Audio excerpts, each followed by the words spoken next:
Ma jiro qof jecel inuu quuriyo, haddana ma ahan wax dad badan ay xal u hayaan si ay quurada u joojiyaan.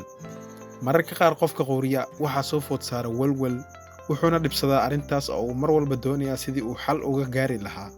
Hase yeeshee dhibaatada ugu badan waxaa la kulma dadka gogosha ama qolka la wadaaga qofka quuriya. Maadaama dadka ciladaas ay haysto ay badankooda cod aad u dheereeya ay ku quuriyaan. Tusaale ahaan xaaska uu ninkeedu quuriyo, ninka ay xaaskiisa quuriso, ama qofka uu saaxiibkiisa qolka kirada la wadaaga quuriyo, waa dadka ay dhibaatada ugu weyn haysato. Qofka dhibkaas lagu qabana qudhiisa ciriiri ayuu dareemaa marka loo sheego in quuradiisa laga seexan waayey. Haddaba kuwani waa talooyin dhowr ah oo kaa caawin kara inaad joojisid quurada lagugu dhibsaday adiguna aad nacday.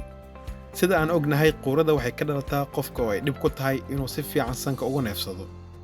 Ogow in quurada aysan ahayn wax aad u xun, inkastoo walwalka ay horseedo uu dhib kuu keeni karo. Waxaan ku hayaa 2 xalood.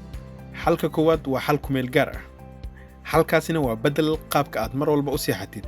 Khubarada caafimaadka waxay sheegeen in badanaa aan quurino markaan u seexano dhabar oo wejigeena uu xagga sare u jeedo. Isku day inaad dhinac u seexato, waxayna u badan tahay in aadan quurin doonin. Inaad madaxa xoogaa kor u qaadid oo barkintii hore ka yara sareysa aad ku seexatid ayaa sidoo kale ku caawin karta. Qofka la seexda ruuxu quuriya isagana waxaa lagula talinayaa inuu seexdo waqti ka horeeya xilliga uu seexdo qofka quuriya. Sidoo kale waxaa habboon inaad xoogaa ka fogaatid haddii ay suurtagal tahay. Xalka labaadna waa xalka madambeys ah. Xalkan wuxuu ku farayaa inaad isbeddel ku samayso jirkaaga. Tusaale ahaan inaad miisaankaada iska dhinto. Caadayso inaad hurdo badan heshid habeenkii. Waqti go'anna habeen walba sariirta tag oo seexo. Xal u raadi sidaad isaga yaran lahayd daalka badan ee maalintii aad la kulantid. Sababtoo ah mid ka mid ah arrimaha ugu waaweyn ee quurada keena waa qofka oo daal fara badan dareemay.